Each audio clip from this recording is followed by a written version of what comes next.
Zahid ID থেকে আরেকটি বিষয় জানতে চেয়েছেন, 20 টাকার নোটে যে মন্দিরের ছবি আছে, এখন ওই টাকা পকেটে নিয়ে নামাজ পড়লে নামাজ হবে কিনা? অত্যন্ত গুরুত্বপূর্ণ বিষয়। 20 টাকার আমরা জানি বাংলাদেশের স্বাধীনতার পর থেকে নিয়ে এই পর্যন্ত যে 92% মুসলিমের রাষ্ট্রে যে সবসময় কখনো মসজিদ ছিল, কখনো শহীদ মিনার ছিল, এক একটা ছিল, কিন্তু এই সময় এসে যে ধর্মীয় সম্প্রীতির নামে যে একটা টাকার মধ্যে মন্দিরের ছবি দেওয়া হয়েছে।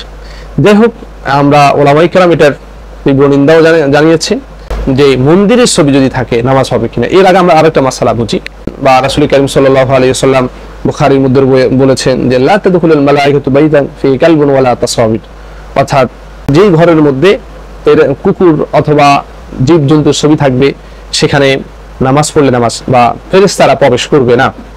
লা তাদখুলুল মালায়েকাতু বাইতান কালবুন ফি, কুকুর অথবা কোনো জন্তুর যদি ছবি থাকে সেখানে রহমতের ফেরেশতা ঢুকে না। এখন কথা হলো, আমাদের পকেটে অনেকের টাকা আছে, সেখানে শেখ মুজিবের ফটো আছে বা বিভিন্ন দেশের ডলারের মধ্যে বিভিন্ন জনের ছবি আছে, সেটা যদি আমরা পকেটে রাখি নামাজ হয়ে যাচ্ছে। আর মন্দির তো একটা ঘর, তো এই ঘরটাকে, হ্যাঁ, এটা আমাদের আত্মমর্যাদার বিষয়। এটা যেহেতু এখন সরকারি নিয়ম চলে আসছে, তারপরও আমাদের থেকে প্রতিবাদ জানানো হয়েছে, প্রয়োজনে মসজিদের ফটো রাখা দরকার নাই, মন্দিরের ফটো রাখা দরকার নাই, শাপলা ফুল রাখা হোক, কাঁঠাল রাখা হোক, জাতীয় যে চিহ্নগুলো রয়েছে সেগুলো রাখা হোক।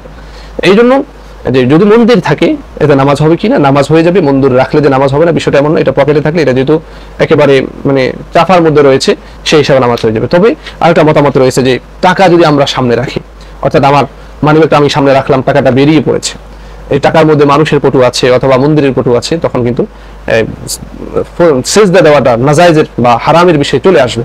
এই জন্য টাকাটা যদি পকেটে থাকে বা মানিব্যাগে থাকে, তখন নামাজ পড়লে নামাজ হয়ে যাবে, এতে কোনো সমস্যা নেই। আল্লাহ তাআলা আমাদেরকে বুঝার সেই তৌফিক দান করুক।